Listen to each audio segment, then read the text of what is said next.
This evening, I was rummaging through my Dream With journal, trying to find a big pile of Terry Pratchett quotes to shamelessly recycle into a video for you guys.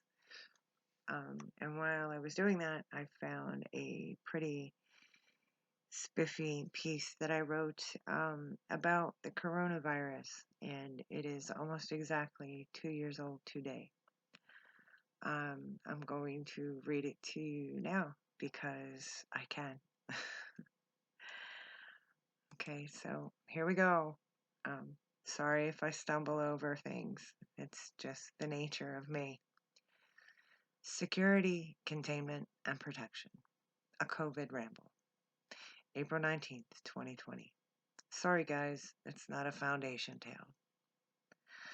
I'm just going to ramble on a bit while I sit here in self-isolation. I hope you don't mind. I haven't been to work in about 2 months. Every shop I frequent is closed, and a great many of the people who run them are suffering due to the inability to pay their bills. The owner of my local comic shop that has been in the same location for 20 years is talking about having to close his doors forever because of the prolonged disruption to his livelihood.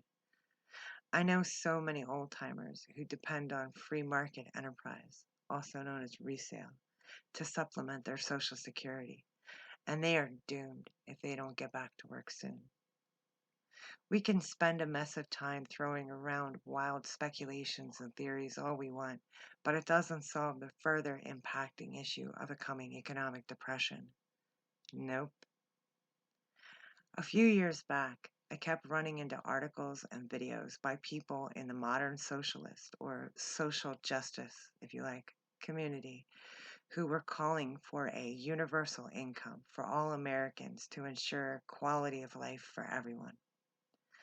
A few days ago, I saw something about a possible proposition by the federal government to give out a $2,000 per month check to every single qualifying American until the pandemic was deemed over.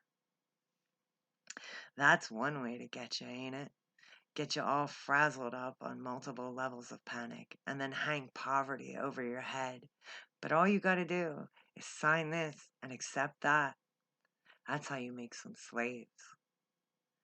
A person who values their individual freedom would see that once you become dependent on the government's money, you are forced into compliance with its laws and its moral standards, or you are forced out of the plan. Another thing I find incredibly odd lately is the fact that not too long ago there was a big tech surge in facial recognition and deep fake technology. Now we are all being forced into wearing facial coverings when we are in public places. It's so goddamn impersonal. You can't see people smile. You can't read their facial expressions when they talk. It's all so fucking bizarre. I may as well add to the circus by walking around in a plague doctor mask and a trench coat. That'll be a fun time at the Dollar Tree. There's a bunch of protests in the news lately. I watched a bunch of clips from San Diego and Michigan. People were blocking streets, gathering together super close, no masks, no gloves. It looked like most any other protest footage in history, but something about the people struck me hard as bricks. Those people screaming about wanting and needing to go back to work were doing so without fear of illness or death because they had stronger fears and desires to drive them. Most of those folks had families to support, little mouths to feed, and diapers to buy. Their fears lay in the inability to care for their families, and that is one hell of a strong force. Those people are the ones that are going to fight hardest when they are called to do it. I've always found it rather odd that left-wing progressive folks frown upon traditional family values and gender roles. Give it a good think for a minute, would you? I'm pretty sure Bill Gates is a supervillain. There is a petition online with over 250,000 signatures calling to have him prosecuted for crimes against humanity. Why? because he's been smiling like the Joker while he tells us all about his master plans and TED Talks and televised interviews since the late 90s. Now he has the whole world in his weird little hands. I ain't saying anything untrue. It's up to you to want to look for it.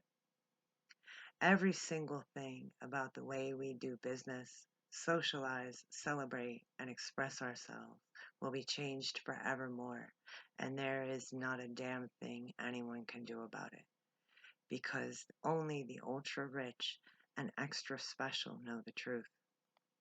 The walls of the black iron prison are growing taller and tighter every second, and the empire never ended.